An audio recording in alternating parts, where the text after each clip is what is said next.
Hello, and welcome to the Why podcast from London Business School, where we dive deep into the issues facing you, business and society, and ask, why? I'm your host, Katie Pisa, and today we're asking, why does corporate culture matter to investors? Corporate governance is evolving fast. From climate risk to shareholder activism, boards are under pressure to deliver not just profits, but purpose. And in the wake of movements like Me Too, there's a new awareness that the values inside the boardroom and across the company matter more than ever. To help us explore this transformation, I'm joined by Henri Servaes, Professor of Finance at London Business School and co-author of the research Sexism, Culture and Firm Value, Evidence from the Harvey Weinstein Scandal and the Me Too movement. His research explores how deep-seated issues like sexism, culture and leadership diversity don't just affect morale, they affect markets. Henri, welcome to the Why podcast. Pleasure to be here. Henri, your paper links the Harvey Weinstein Scandal and the rise of the Me Too movement to shifts in how investors perceive company culture. It would be great if you can walk us through this and how the importance of corporate culture is valued. But first, I want you to tell me a little bit about how you came about doing this research. Well, I've been working on topics like CSR and ESG for more than 15 years. Exploring the circumstances under which, they may add to the value of the firm. And it's a kind of a natural outflow to also look at corporate culture, because it's also kind of an intangible, just like, social capital, which we were looking at earlier. So an intangible that could potentially add to the value of the firm. The problem is that if you want to relate culture to value, you don't know whether, culture leads to higher value or more valuable firms have a better culture. So what you really need is some shock to culture. And that's where the Harvey Weinstein and the Me Too movement came in. It really shocked at least one element of culture. And that is the extent to which firms treat men and women equally. And so that gave us kind of an opportunity to look at, now that we take one element of culture and we increase its importance, how do capital markets react? And that will allow us to assess whether better culture leads to higher value. Was there a certain moment when you thought, well, this was making a great topic for research? Was it right after the Harvey Weinstein scandal? We've started working on this almost immediately after Harvey Weinstein happened. But as you may know, the academic process is very slow. And so it's taken us, quite a bit of time to get everything together. But of course, the advantage of that is that we could really look at what happens after, these events happened, right? If you stop in 2017, you don't know how firms responded, whether investors kept divesting or investing in certain firms. And by taking this several years later, you can really see how these events influence the behavior of corporations in a much longer run. Of course. Can you just talk us through what measurements you used and how did you go about the research? Who did you look at and where? Right. Well, so we looked at the roughly largest 1,500 companies in the US, partly data-driven, because for these companies, there is detailed information on the compensation of the 5 highest paid executives. And so our primary measure is actually just to look at these 5 highest paid executives and see whether there is, what fraction are women or whether there are any women at all in some sense. And, in the vast majority of the firms, if there are women, it's just one. But so that's our main measure, whether one of the highest paid executives is female. And so that's what we use to define whether a company has a sexist or a non-sexist culture. Now, by no means are we saying that if you have no women on the top 5, you are definitely sexist. And if you have one or more, you are not sexist. But it's just a proxy for what is going on. And the argument is that an organization that is less sexist would have allowed more women through the C-suite of the organization. We do then also look at other measures, which I can, if we have time, talk about later. What do you mean when you say non-sexist cultures earned excess returns? So we simply compare the returns of firms with women in the top management to the returns of firms without women in the top management.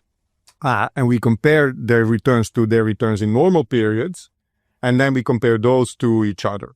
So do firms with women earn a higher return during the Harvey Weinstein Me Too period than they would normally earn relative to firms with men, without women, so with only men among the top 5 executives during the same period. And so when you compare these two, as you point out, we find that the return of companies with women in top management is 1.3% higher than the return of firms without women in top management. And, that appears to be maybe a small number, but you have to realize that this accrues to all the firms in the economy. Usually when we test something, you look for, a merger happens or a company says this or that, and it's a very small sample of companies that do something specific. But here, it's not, we don't take a sample of companies. We really look at the universe of companies. That's roughly the 1,500 largest in the US, and it accrues to every single one of them. So it's a large number. I think it's over $200 million per company, if you look at 1.3 sounds small, but it's not. Yeah. 1.3. Exactly. How did the investors respond to this revelation of sexism in corporate environments? I mean, this really highlighted at a time when people were upset, they were angry, there was a lot of emotion. What was the response you saw? Yeah, so we think that part of this 1.3% price difference is actually due to investors selling the shares of companies without women in top management, and vice versa, buying the shares of companies with women in top management. And so it's that selling alone that already has a price effect. But it's not only the immediate selling that took place, but also the anticipation of more selling in the future. And so investors really reacted to this by saying, look, it just makes no sense to have companies without women in top management. It just doesn't seem right. If you look at the availability of women in the marketplace and you pick 5 people, the chance that if you just picked at random 5 people that they would be male would be something like 3%. So it just doesn't seem right. And so our contention, our argument, which we then test in great detail, is that investors simply did no longer want to hold the shares of companies without women in top management. Now, of course, it's not like they sell all their shares, right? These are just moderate changes in their holdings. But nevertheless, these moderate changes in their holdings can have a substantial effect on the price and on subsequent behavior of corporations. So situations like this are the catalyst for small changes incrementally, which actually result in a big change overall. A good. Are we seeing a permanent shift in how workplace culture affects valuation, or was this a temporary reaction based on your time period of your research? Well, I mean, it's a very good question, and I don't have the full answer. We looked at the start of Harvey Weinstein and the first 2 weeks of Me Too, because that's really when, we looked at sort of how much there was in the press, and the number of newspaper articles sort of went through the roof for the first 2 weeks. And our contention is that within 2 weeks, capital markets should have sort of figured out the consequences. Now, we looked at the subsequent month and we didn't find any kind of abnormal returns, but we have not looked at returns, further down the line. But our sense, given how companies then responded to this, our sense is that this is a permanent revaluation. Because if companies thought, okay, I take a little bit of a stock price hit because I don't have women on the in top management, but then it reverses, then you would not expect companies in the longer run to actually do anything about gender equality in the C-suite. Nor would you then, if investors probably wouldn't also react further. And we actually find that, the selling by investors, goes on for, many quarters afterwards. Okay. How does gender diversity at the top signal deeper governance quality? I mean, we think it's mainly sort of a moral issue, more than anything else, right? It doesn't seem right, given the available labor pool, and given that 50% of the population are women. It just doesn't seem right that you cannot find a single woman capable enough to be part of the C-suite. And so our argument is not that much about how having women there changes things, and I'm sure this is something we'll come back to there later. But our argument is simply that it doesn't seem right, and so investors think the same thing. They say it doesn't make any sense. So not necessarily from a profitability perspective, but simply because it's not the right thing to do.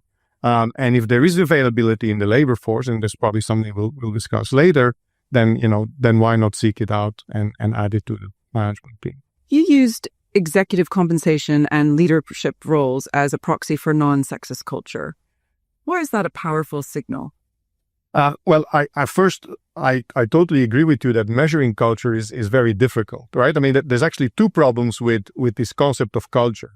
One is that it's actually hard to define, and then two, it's hard to measure. Now, when it comes to definition, something that a lot of scholars have used is the notion of norms and values. So norms and values that the organization has.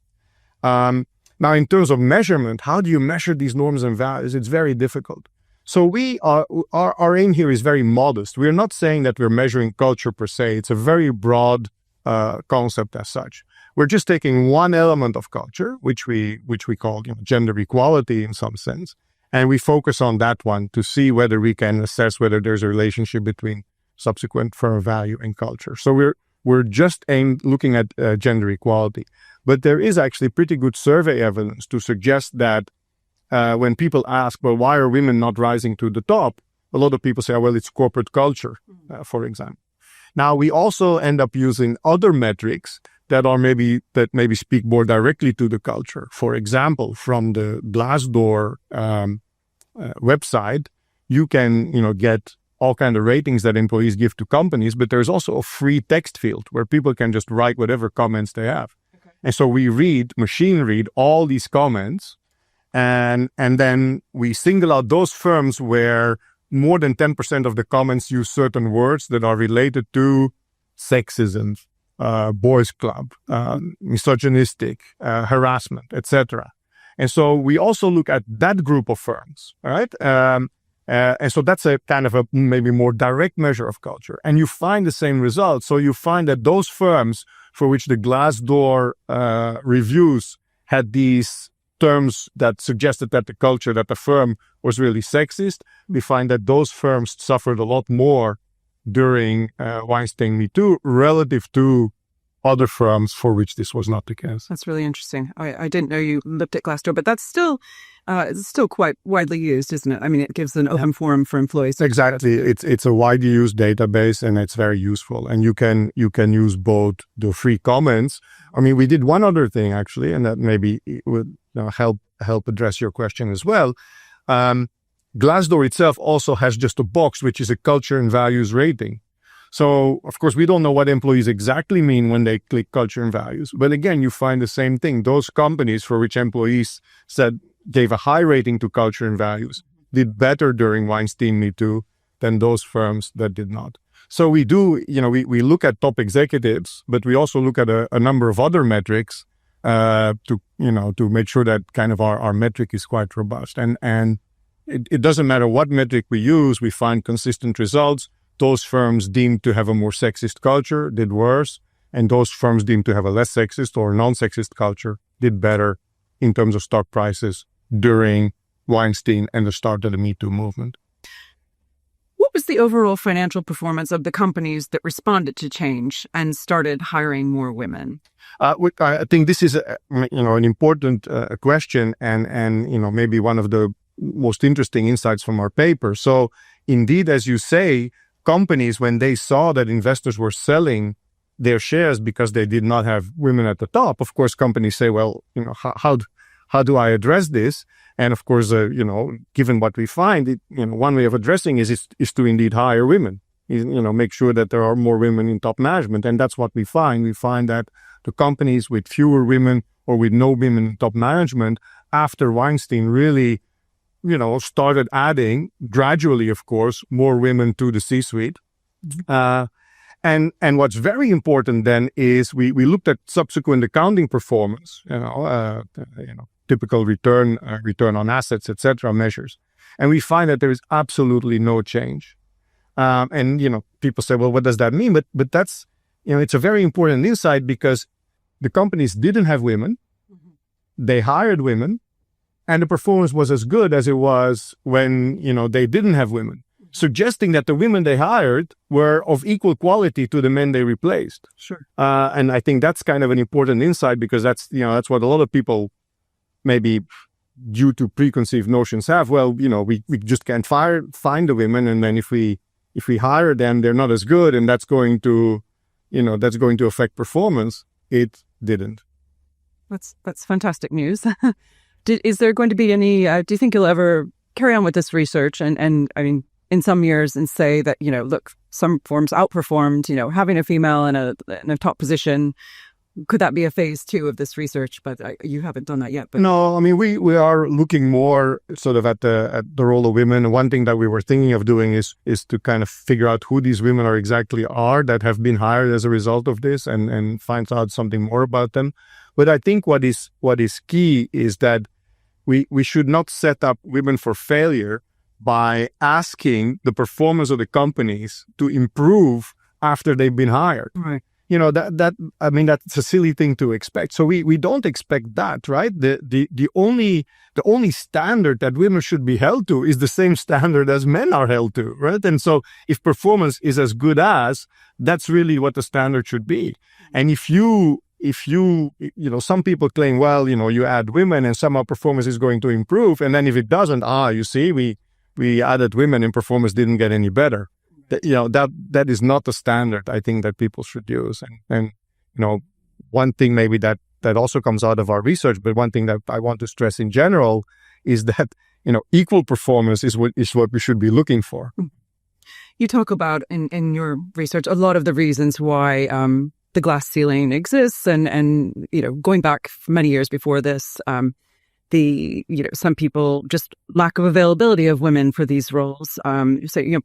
On the other side here, sometimes companies may look like they haven't tried, but they genuinely have. So we can't always blame it on the company. There are some factors, but it seems to be that this research really highlights the fact that we need to help promote women more, and that ultimately investor bias and we need to change some of the ways of thinking, don't we? Well, look, I mean, I think this is a legitimate concern, right? I mean, firms may want to hire women, and they may not be able to find them either because there are really no capable women there, or perhaps because of the type of company. They are capable, but they just don't want to work for them. I mean, that is the industry doesn't attract. Yeah, I mean, that is certainly a possibility.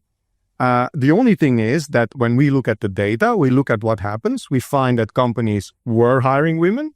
The fraction in women in the top 5 leadership positions has increased substantially since Harvey Weinstein. Firms hired women, and performance didn't get worse, suggesting that there was availability, right. And it was maybe just a matter of looking a little bit more carefully, rather than sort of being very narrow-minded and sort of looking in the same circles where perhaps you've always looked.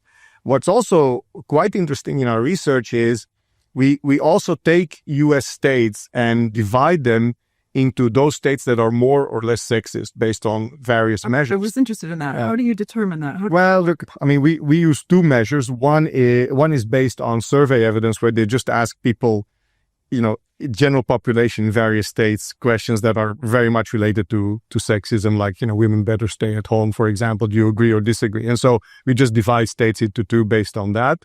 Okay. The other metric we use is state gender pay gap. So we have data on pay for men and women, and we just control for everything that we can control for. And then, if there's still a gap, that suggests that it's something inherent, that it's more sexism rather than skill, for example, because that's what we control for. And so we can divide states into 2 groups based on that. And we find that even in sexist states, the companies were able to hire women, after Me Too and Harvey Weinstein. And we do the same thing with industries, right? Some industries have fewer women, some industries have more women. So we also look specifically at the industries with few women. And even in those industries, we find that companies are able to hire women and add more to the C-suite.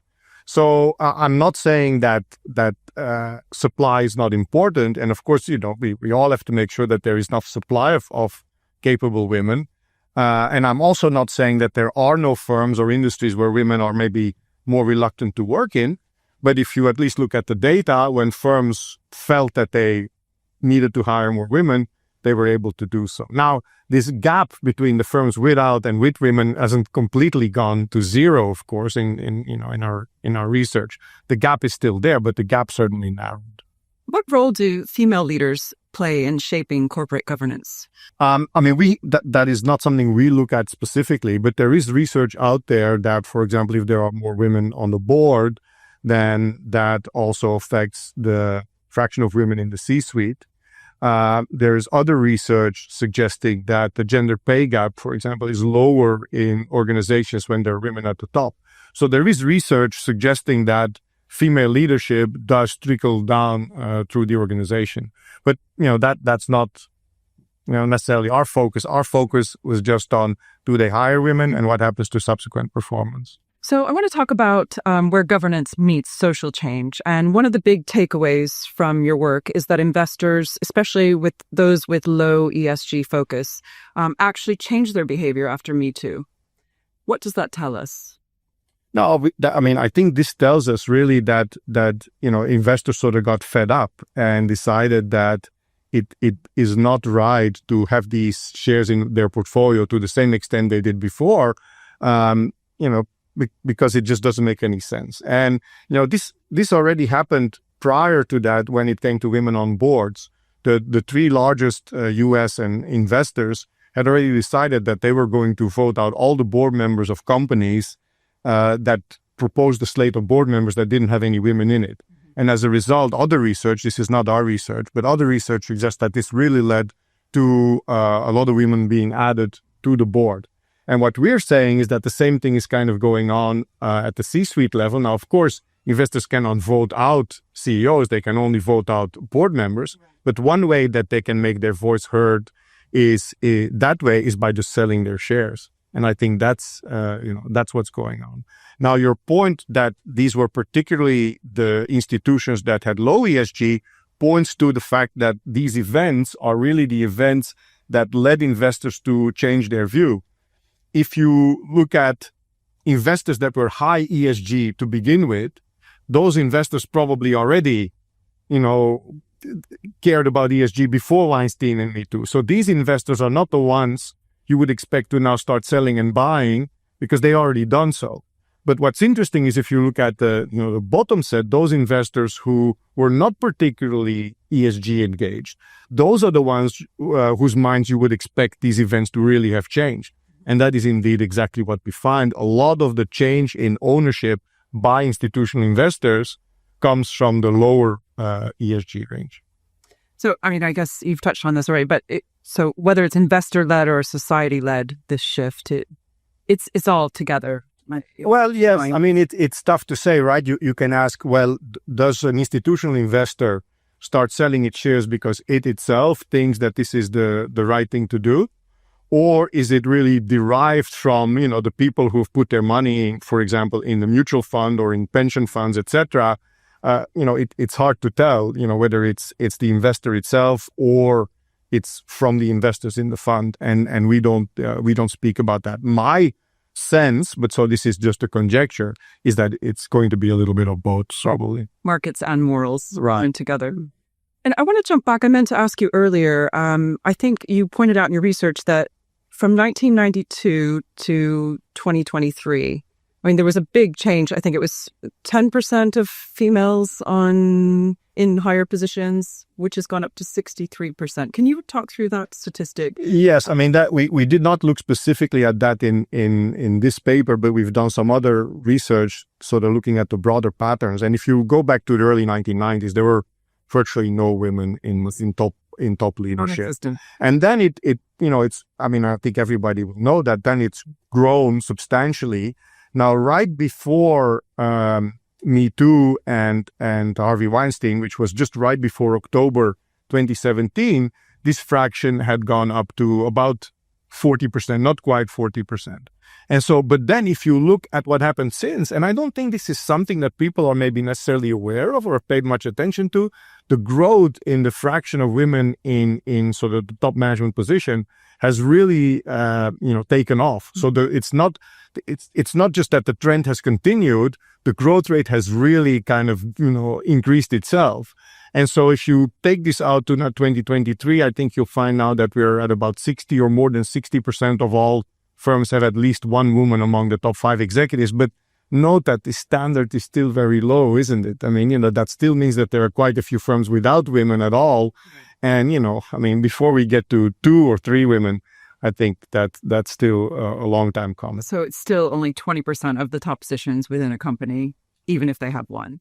Usually, I'm sure that has grown a little bit. In our sample, it was almost always just 20. If there were women, it was usually just 1. Now by 2023, I'm sure that has increased a little bit as well, but it's still, of course, a relatively small fraction. But it is important to note that the Weinstein and Me Too events really led to a shift in that growth rate. And so it's not just a continuation of a trend. You also talk about companies in more sexist industries and regions, and you touched on that earlier. That is quite significant, isn't it? To realize geographically, some areas are just different. I don't know if you want to talk about which areas of the U.S. I don't know if that's appropriate to say, but but I have stereotypes in my mind. Yeah, and those stereotypes are exactly correct. I think if you look more at the south of the U.S., I think you find more of that. But it is indeed true that no matter what states you look, firms improved. Even in those states where you would think they have the hardest time improving, or they care the least about improving because of the attitude in the state. But of course, investors are not state specific. Investors invest everywhere. And so even if you are in a sexist state, even, if you are in industry with few women, if investors are starting to sell their shares and your share price is lower as a result, you're going to respond. And so this is exactly, the point of our research is to show that it's actually investors themselves who can induce firms to change their behavior when it comes to, women in top management. Are there risks that companies only change surface level metrics rather than addressing deeper cultural issues? 2 points on this. First, of course, if it comes to having a woman among the top 5 executives, that's hard to be tokenism in the sense that, if you're top 5, if one of the 5 highest paid executives, you're going to have some serious management responsibility. And so there you are, you're not just going to hire somebody, I think, as a token. I think it's probably more difficult to say that. But then, of course, the second step is once women do reach that level, then I do think that, that will then permeate further through the organization. And as I said, there's then other research not by us, that suggests that indeed, once there are women in executive positions, that improves the status of women throughout the organization. So is this all very encouraging for female, for women who want to get to the C-suite? Should we be looking at this as a positive step forward? Yes, it's sad in a way that you sort of had to have these quite negative events and these revelations of harassment and sexism in not only in the film industry, but really throughout, corporate America and throughout really corporations throughout the world.